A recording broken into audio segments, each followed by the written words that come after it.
नमस्कार, मैं दीपक शर्मा और मेरे YouTube मंच पर आपका स्वागत। दोस्तों, मोदी जी जब कुछ बड़ा फैसला लेते हैं, कुछ बड़ा सोचते हैं, तो अक्सर अंजाम नोटबंदी जैसा होता है, लॉकडाउन जैसा होता है, जीएसटी जैसा होता है। और दिल की धड़कनें बढ़ रही हैं क्योंकि मोदी जी एक बार फिर बड़ा फैसला लेने जा रहे हैं। जी हां, कुछ बड़ा सोचने जा रहे हैं, कुछ बड़ा करने जा रहे हैं। तारीख नोट करिएगा, 18 सितंबर 2023। अब 18 सितंबर को मोदी जी ने संसद का, लोकसभा का विशेष सत्र बुलाया। ये सत्र 18 से 22 तारीख तक चलेगा, यानी 18, 19, 20, 21, 22, Monday to Friday, 5 working day, 5 sitting days होंगे। और इस विशेष सत्र में, जो बहुत रेयर होता है विशेष सत्र का बुलाया जाना, उसमें मोदी जी एक बड़ी घोषणा करने जा रहे हैं, बड़ा फैसला। अब ये बड़ा फैसला क्या होगा, ये बड़ी घोषणा क्या होगी?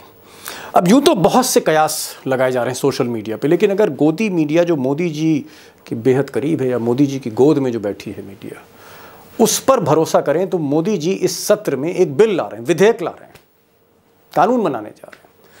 1 नेशन 1 इलेक्शन, एक देश एक चुनाव। इसका मतलब है कि विधानसभा के चुनाव, लोकसभा के चुनाव, सारे चुनाव मोदी जी चाहते हैं एक साथ करा दिए जाए, एक समय में एक साथ।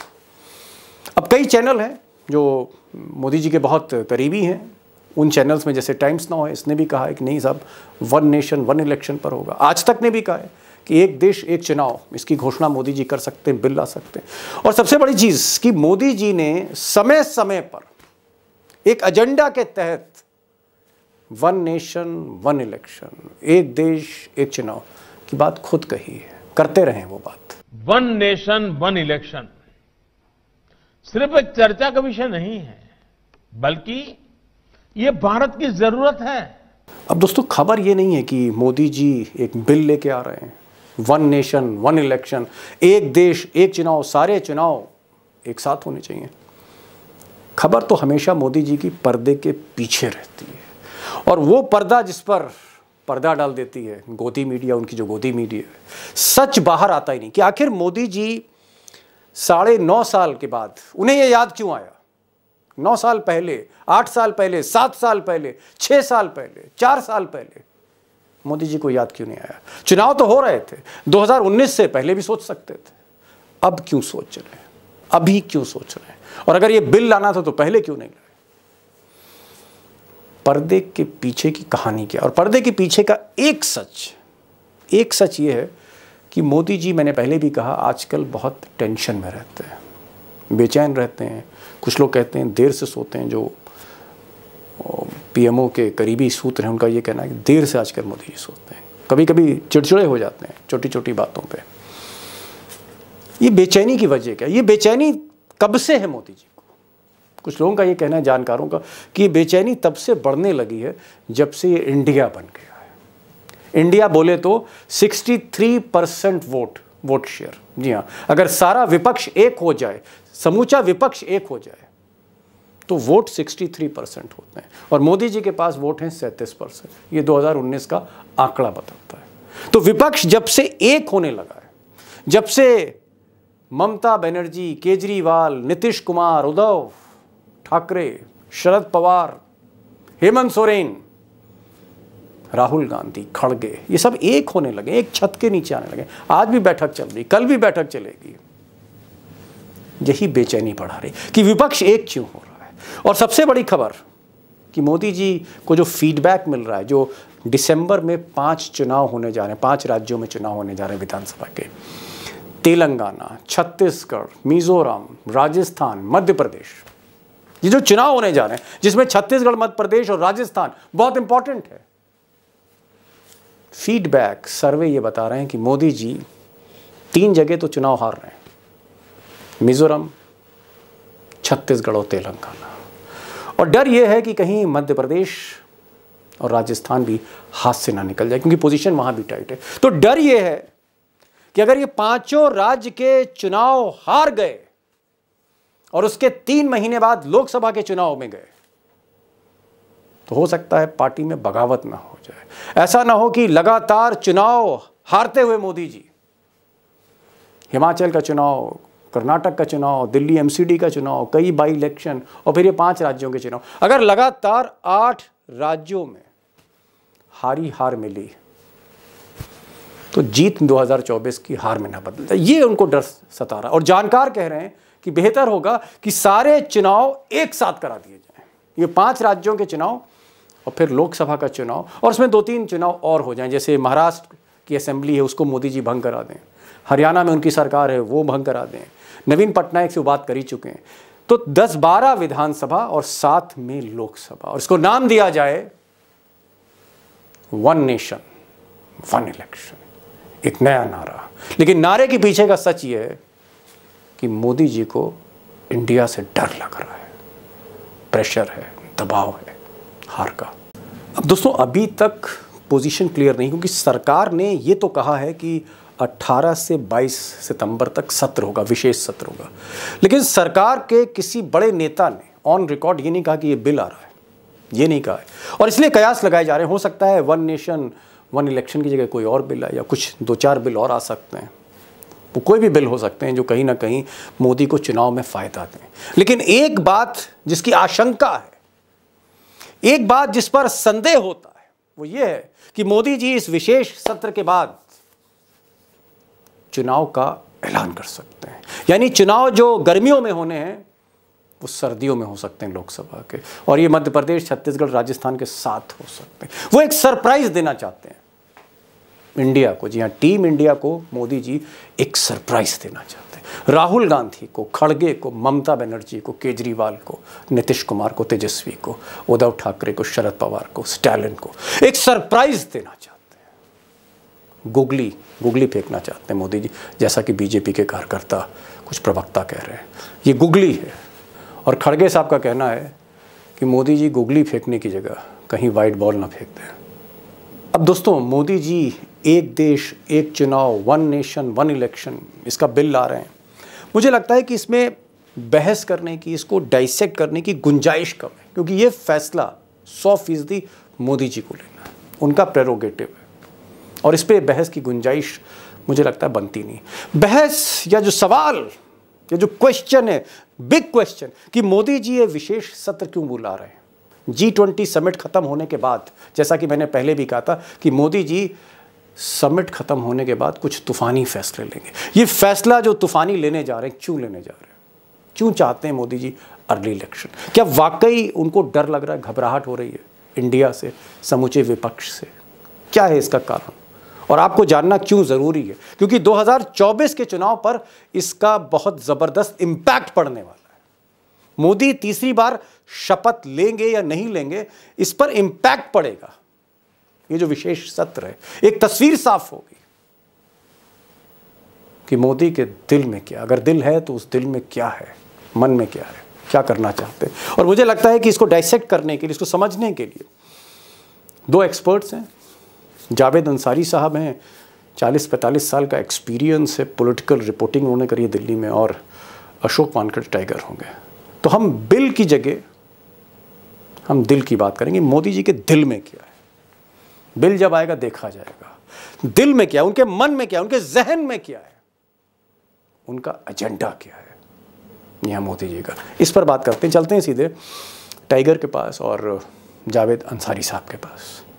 टाइगर, पहला सवाल मेरा आपसे है कि 18 से 22 मोदी ने एक विशेष सत्र बुलाया, एक बाउंसर, इसको इंडिया वाले बाउंसर कह रहे हैं और बीजेपी वाले से गुगली कह रहे हैं। ये कैसी गुगली है जो बोल्ड कर देगी इंडिया को?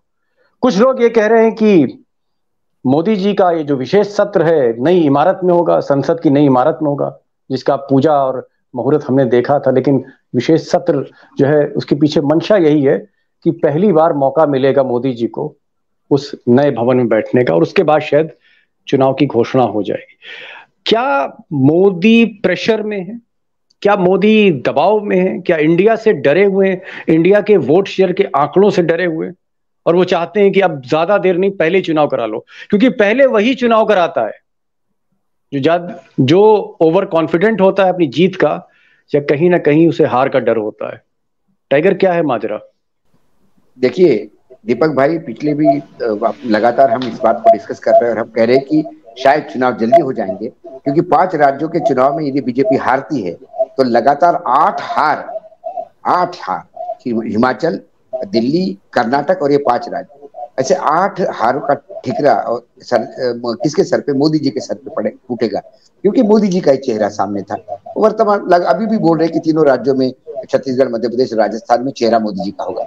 तो कुल मिला के यदि मोदी जी का ब्रांड इतना बुरी तरह से डेंट मारता है, इतना नीचे तरह से गिरता है, फिर उस ब्रांड के साथ आप 2024 में क्या अपेक्षा रखते हैं, ये बीजेपी भी जानती है। जावेद साहब, आपको क्या लग रहा है, जो शख्स पिछले 30-35 सालों से, मोदी जी जब विधायक तो छोड़िए, मोदी जी जब भाजपा में नहीं आए होंगे, पार्टी में नहीं आए होंगे, तब से आप पार्लियामेंट देख रहे हैं जावेद साहब, इसी पार्लियामेंट को देख रहे हैं जहां पर नई पार्लियामेंट एक बन गई है और उसमें एक विशेष सत्र बुलाया जा रहा है। आपको क्या लगता है, तजुर्बा क्या कहता है, ये जो बाल पके हैं आपके इस धूप में, ये बाल पके बाल क्या कह रहे हैं कि मोदी डर गए हैं और ये आखिरी सत्र होगा, उसके बाद चुनाव की तैयारी है क्या? Early elections? देखिए, अर्ली इलेक्शंस के लिए सत्र बुलाने की जरूरत नहीं है। जैसे आप लोग दोनों ने जिक्र किया, कैबिनेट का एक प्रस्ताव पास करा लें, सीधे ले आके राष्ट्रपति को दे दें, ऑटोमेटिकली राष्ट्रपति is duty bound to accept election in 40 days. तो ये मुझे लगता है मोदी जी किसी फॉर्मूले, किसी मुद्दे की तलाश में है। कोई एजेंडा सेटिंग अभी मिला नहीं, बार बार कोई ऐसा हादसा पुलवामा टाइप का नहीं हो सकता, इसलिए अब उसके वो तलाश में है। ये कोई बहुत किसी कॉन्फिडेंट नेता का, कॉन्फिडेंट सरकार, मजबूत नेता के ये सिम्टम्स, लक्षण नहीं है, ये लक्षण नहीं है। ये मुझे ये लगता है कि वो ट्राई कर रहे हैं, चलो स्पिनर नहीं चला तो फास्ट बॉलर लाओ, फास्ट बॉलर नहीं चला तो लेफ्ट आर्मर लाओ, राइट आर्मर लाओ, बाउंसर, गुरली, जो है लगा दो, कोई ना कोई तो trial and error. Tiger, Javed साहब कह रहे हैं कि साहब जो कुछ है बड़ा अनयूजुअल है, जो कुछ है बड़ा अजीबो गरीब है, ऐसा होता नहीं है कि विंटर सेशन आने वाला हो, आप स्पेशल सेशन और विशेष सत्र बहुत रेयर होते हैं, कभी कभार, once in a blue moon type. तो ये जो मोदी की गुगली जिसे बीजेपी बता रही है, आपको क्या लग रहा है कि मोदी किसी बड़े फॉर्मूले की तलाश में है और फॉर्मूला मिल गया और वो अनाउंस करने जा रहे हैं? जैसे बालाकोट का उन्होंने एक सरप्राइज दिया था, कोई सरप्राइज देने जा रहे हैं मोदी, और ये जो सरप्राइज की वजह है वो ये है कि इंडिया से डरे हुए हैं। देखिए, इंडिया से नहीं, इंडिया इकट्ठा भी नहीं होता तो उनका स्टेक तो वैसे ही गिर रहा, क्योंकि कर्नाटक में इंडिया नहीं था, हिमाचल में इंडिया नहीं था, दिल्ली में इंडिया नहीं था, लेकिन लगातार वो देख रहे हैं कि लोग रिजेक्ट कर रहे हैं। डर तो है, लेकिन एक होती है पॉलिटिकल मैच्योरिटी, क्योंकि परंपराएं ये पार्लियामेंट्री डेमोक्रेसी में बहुत मायना रखती है और परंपराओं का एक स्थान होता है। तो ये परंपरा वही आदमी समझता है जिसको पॉलिटिकल मैच्योरिटी है, जिसको प्रगल्भता कहते हैं। लेकिन यदि राजनीतिक छिछोरापन आप में है तो ऐसे अक्सर छिछोरे डिसीजन आपको शगुफा है, ये शगुफा है। आपको इतनी मैच्योरिटी होनी चाहिए थी कि आपको पास 15 दिन है, आप ट्वीट करने के बजाय सेशन, यदि आप फॉर्मेलिटी निभाते सारे चीजों का। लेकिन ठीक है, मुझे बार बार जो एक मिनट जो अभी कह रहे थे जावेद भाई कि ये जो चैनल चला रहे हैं ये भी गोदी मीडिया का भी एक परसेप्शन बनाने का है। अभी 8 दिन तक लगातार नए नए चीजें देते रहेंगे, क्योंकि इनको किसी भी हालत में ये इंडिया की हेडलाइन खानी है, इंडिया को हेडलाइन मिलने नहीं देनी है। तो ये लगातार ही चलेंगे। अभी 1 नेशन 1 इलेक्शन जो ये कह रहे हैं, उनके लिए कम से कम 12 से 15 अमेंडमेंट है कॉन्स्टिट्यूशनल, 15 अमेंडमेंट करने पड़ेंगे तब जाके होंगे, और वो मेजर अमेंडमेंट है, 2/3 लगेगा कुछ के लिए। तो ये it is next impossible. Tiger, मैं समझ गया। अब देखिए क्या है कि मोदी जी के दिल में क्या है तो अमित शाह को नहीं पता होता, तो हम लोग तीनों लोग कहां से उनके दिल की बात जान सकते हैं? वो तो किसी को पता है, वो मोदी जी को ही पता है कि वो रात में क्या सोचते हैं, सुबह क्या कहते हैं और शाम तक क्या भूल जाते हैं। क्या सोचा, क्या कहा, क्या भूला। जी नहीं, मैं यहाँ पे बिल्कुल आपका इससे बिल्कुल ये नहीं करता। मोदी जी के दिमाग में क्या चल रहा है ये किसी को नहीं पता, ये बोलिए। मोदी जी के पास दिल है कि नहीं है, ये डिबेटेबल सवाल है। जी चलिए मान लिया। तो बहरहाल मोदी जी के मन में क्या है और ये हम लोगों को नहीं पता है, ना इसका कोई इल्म है और ना ही हमें कोशिश करनी चाहिए। लेकिन एक सवाल जो जहन में आता है टाइगर, वो सवाल ये है कि नीतीश कुमार, राहुल गांधी, ममता बनर्जी, केजरीवाल, उद्धव ठाकरे, शरद पवार, ये आपस में हाथ मिला रहे हैं, ये गले मिल रहे हैं, ये इकट्ठे हो रहे हैं, साथ में चाय पी रहे हैं। पटना में वो लिट्टी चोखा खा रहे थे, बेंगलोर में किसी ने कहा कि एक साथ एक मेज पर बैठ के ये सब डोसा ले रहे थे, अब बड़ा पाव कहीं खा रहे होंगे बॉम्बे में। ये जो एक साथ इकट्ठे हो रहे हैं, नीतीश, राहुल, उद्धव, शरद, केजरीवाल, ममता बनर्जी, इतना ज्यादा बेचैनी क्यों है ये लोग जो इकट्ठे हो रहे हैं टाइगर? ऐसी बेचैनी क्यों कि आप इस तरह के फैसले लेने लग गए? देखिए, बीजेपी के पास वोट कितना है? 37%। जी, 37% पे आप सत्ता में हो, क्योंकि आगे जो 63% है वो डिवाइडेड है। डर उस 63% का एक होने का है। तो आप तो आंधी में जैसे तिनके उड़ जाते वैसे उड़ जाओगे चुनाव में। इसीलिए आप लगातार डिवाइड एंड रूल का प्रयास कर रहे हैं। आप शरद पवार की पार्टी तोड़िए, आपको कोई जरूरत नहीं थी, महाराष्ट्र में इतनी मेजोरिटी थी आपके पास। लेकिन शरद पवार को इतना हतोत्साहित करो, इतना डिमोरलाइज करो कि वो इंडिया का एक्टिव पार्ट न बने। लेकिन शरद पवार इनके भी बाप निकले। एक तरफ पार्टी भी टूटी, उसको भी संभाल रहे, गांव गांव दौरा कर रहे, और इंडिया का जो प्रेस कॉन्फ्रेंस कल उन्होंने लिया, धुआंधार बैटिंग कर रहे हो। नीतीश, लगातार नीतीश के यहाँ कोई जाके मिलता है, लगातार नीतीश के यहाँ गॉसिपिंग छपी जा रही है कि नीतीश आज गए, कल गए, नाराज है, ये हो रहा है, वो हो रहा है। वापस आ रहे हैं बीजेपी में, लेकिन नीतीश भी आ रहे हैं। खबरें छपती है कि केजरीवाल बिल्कुल फूफा बने हुए हैं, केजरीवाल भी पहुंचते हैं, ममता भी पहुंच रही है। बाद में पता पड़ता है कि शरद पवार और कांग्रेस और इनके बीच में अनबन हो रही है, लेकिन ये तीनों इकट्ठा हो रहे, डंके की चोट पे हो रहे। ये कहते कि इनमें झगड़ा है, कौन क्या बनेगा। उसमें सभी कह रहे हैं कि मुझे कुछ नहीं बनना है, हमको इकट्ठा रहना है।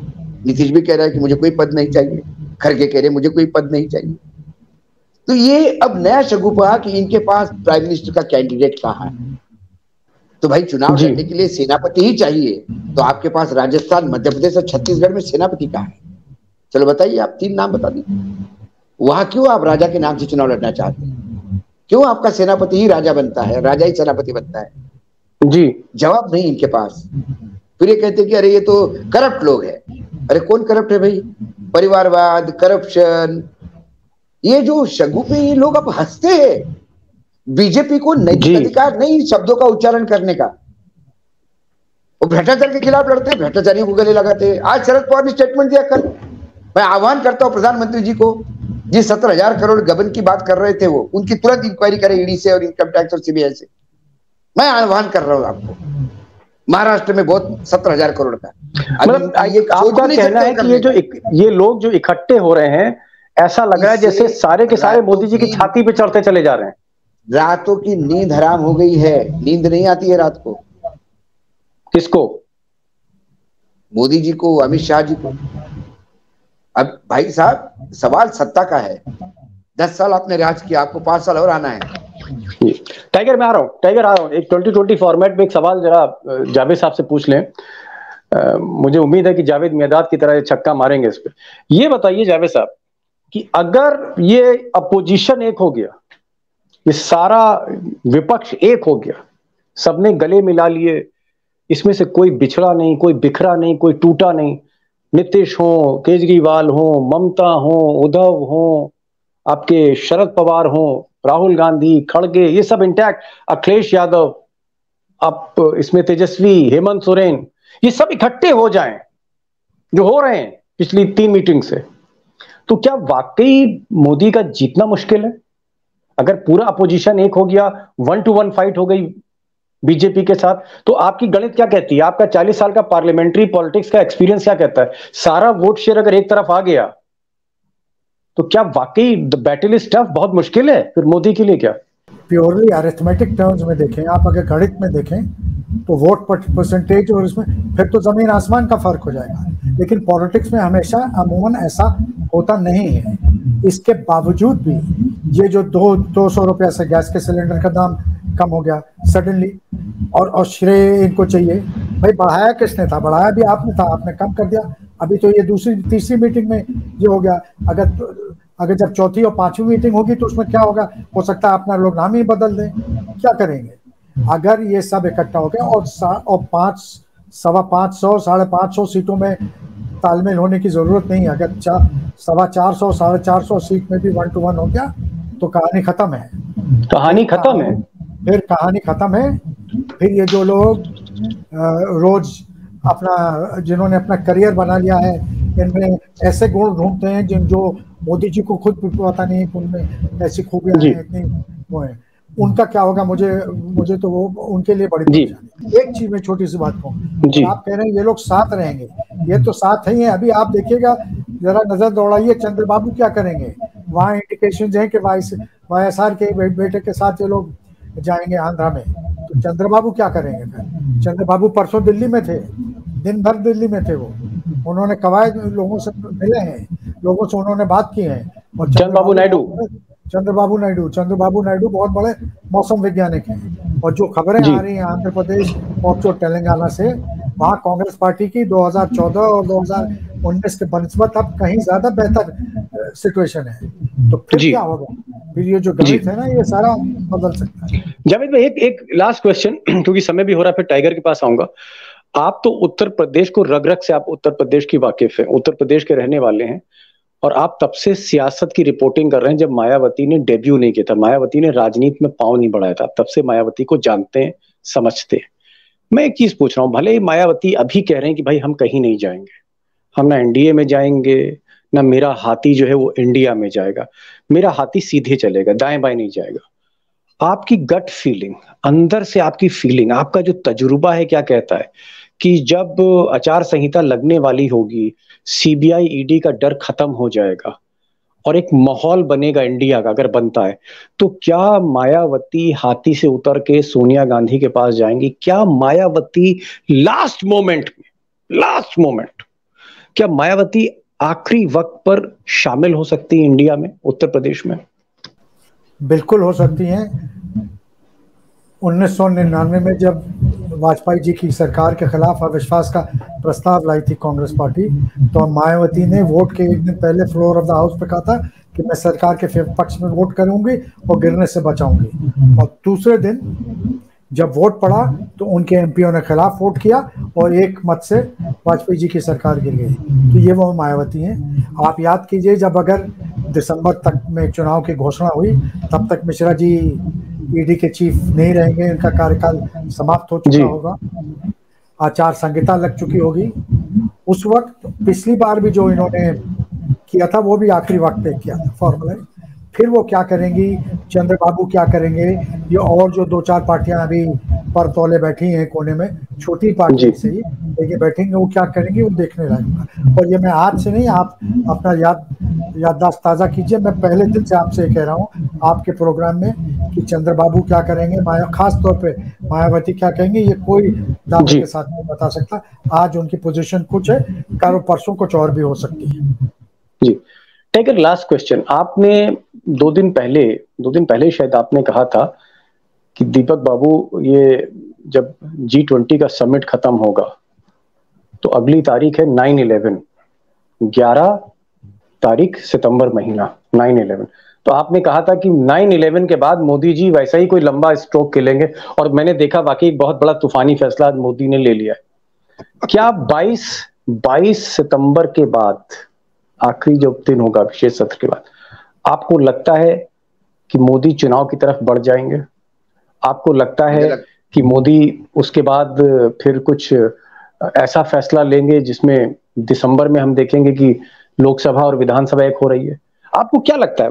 आपका गट फीलिंग क्या कह रहा है कि एक अंडर प्रेशर मोदी जल्दी से जल्दी चुनाव कराना चाहता है कि जितना डिले होगा चुनाव में उतनी स्थिति खराब होती चली जाएगी? Last question. जितना डिले उतनी स्थिति खराब। 5 राज्यों के साथ चुनाव करना ये उनकी मजबूरी है।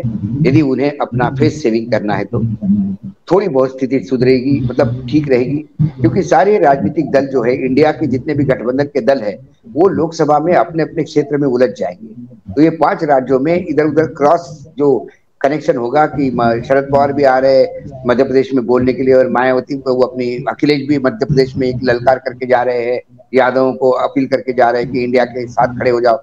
ये सारा भी 5 राज्यों में नहीं होगा, क्योंकि अखिलेश अपने यहाँ उलझे होंगे लोकसभा में, सब अपने अपने यहाँ उलझे होंगे लोकसभा में, मध्य प्रदेश, राजस्थान, छत्तीसगढ़। और ये लोग, इनके पास पैसे की कमी नहीं है, संसाधन की कमी नहीं है, तो ये पहले से तैयारी कर रहे हैं लोकसभा की।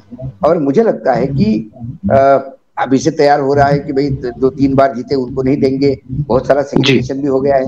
ऐसे में इनके प्रवक्ता भी, इनके जो पर्यवेक्षक है, ये भी जाके घूम के रिपोर्ट लेके आए हैं। मुझे लगता है कि ये जो मैंने कहा आपको 11 तारीख के बाद जो शुरू होगा, और इन्होंने तो एक सप्ताह के अंदर ही अब दूसरा विस्फोट दिया, मुझे लगता है 22 तारीख तक तो सबको क्लियर हो जाएगा इस लोकसभा क्षेत्र इसमें ही क्या होने, यानी आप ये कह रहे हैं कि आने वाला महीना, आज 31 तारीख है, आने वाला सितंबर, कम सितंबर जिसे कहते हैं, कम सितंबर जो है वो सबसे डिसाइसिव महीना है मोदी के सेकंड टेन्योर में। देश के लिए बहुत डिसाइसिव है, निर्णायक है ये सितंबर। डिसाइसिव है, मोदी जी के लिए पता नहीं डिसाइसिव होगा कि नहीं होगा, क्योंकि अब इतना रायता फैला गया है तो कहाँ तक समेटेंगे बेचारे। मुझे कई बार दया भी आती है, बुरा भी लगता है कि 24 घंटे मेहनत करते हैं, लेकिन इसके बावजूद भी स्थिति है, क्या करें। इतना रायता फैल गया है जिसको समेटना बड़ा मुश्किल है। समेटने की कोशिश में ही वो विशेष सत्र बुला रहे हैं। और एक चीज और टाइगर ने कही कि सितंबर का महीना जो बहुत डिसाइसिव है।